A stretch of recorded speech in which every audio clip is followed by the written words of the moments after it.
नमस्कार सब गोटे के। हम छी सोनी झा।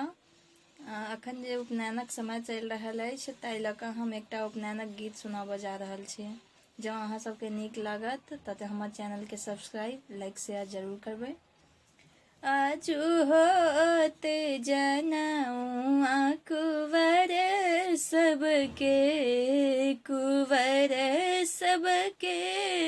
हो ललन सबके कुंवर सबके हो ललन सबके आजू होत जनौआ कुंवर सबके। राम लखन ओ भरत शत्रुघ्न ठाढ़ी भयो बरुआ बन के हो जी ठाढ़ भयो बरुआ बन के आजू होत जनौआ कुंवर सबके।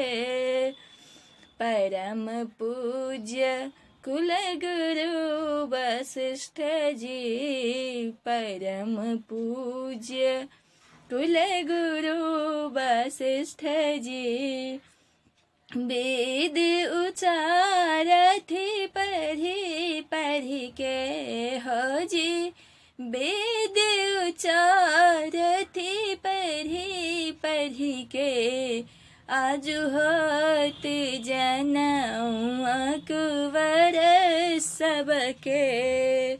हरखी निरखी भव मोद मनोरथ हरखी निरखी भव मोद मनोरथ छवि अति सुंदर मरबा के हो जी छवि अति सुंदर मरबा के आजू होत जनौआ कुंवर सबके। सब सखियन मिले मंगल गावथ सब सखियन मिले मंगल गावथ करे विधि सब बनी ठन के हो जी करे विधि सब बनी ठन के आजू होत जनौआ वरण सबके।